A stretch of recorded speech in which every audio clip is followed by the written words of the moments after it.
Hello दोस्तों, सभी लोगों का मेरे चैनल रेखा यादव ऑफिशियल 1124 में स्वागत है।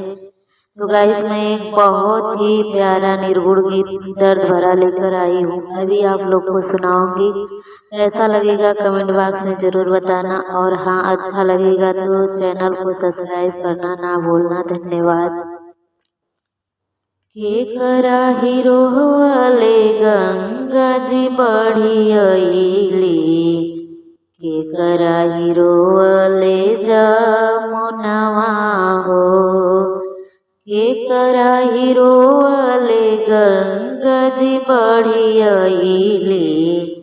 के करा हीरो वाले जमुनवा हो,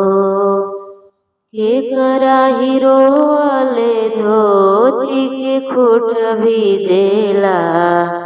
के करा हीरो वाले धोती के खूट भिजेला, के हीरो वे बरा हो माहिनवा हो, के करा हीरो वाले धोती के खूट भिजेला, के हीरो वे बरा हो माहिनवा हो। माई के रोवले गंगा जी बढ़ी अइली, बाबू के रोवले जमुनवा हो, माई के रोवले गंगा जी बढ़ी अइली, बाबू के रोवले जमुनवा हो, भैया के रोवले धोती के खूट भिजेला, बहनी रोवे बरा हो माहिनवा हो, भैया के रोवले धोती के खूट भिजेला, बहनी रोवे बरा हो माहिनवा हो, के कर नैया के कर दुलरवा, के कर बहिया के जोरवा हो, के कर नैया के कर दुलरवा, के कर बहिया के जोरवा हो, के कराई हथवा से छूटेला कलैया,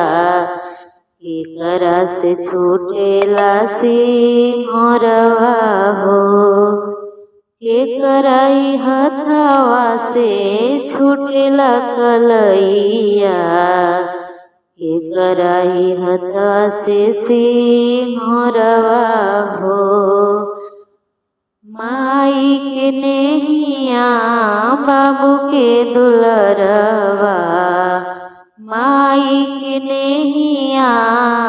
बाबू के दुलरवा, भैया के बहिया के जोरवा हो,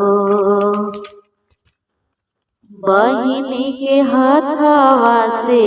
छूटेला कलैया,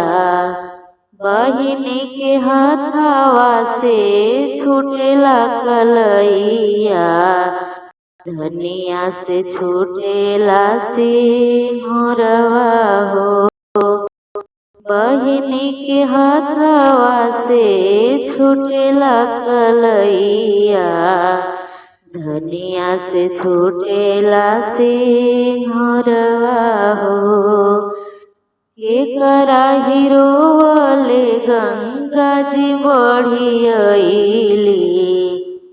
के करा हीरो वाले जमुनवा हो, के करा हीरो वाले धोती के खूट भिजेला, के हीरो वे बरा हो माहिनवा हो,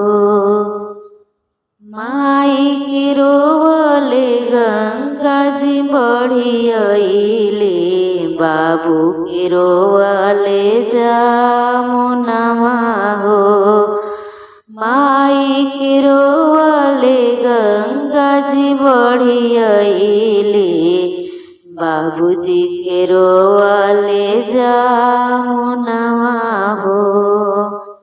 भैया के रोवले धोती के खूट भीजले, बहिनी रोवे बर हो माहिना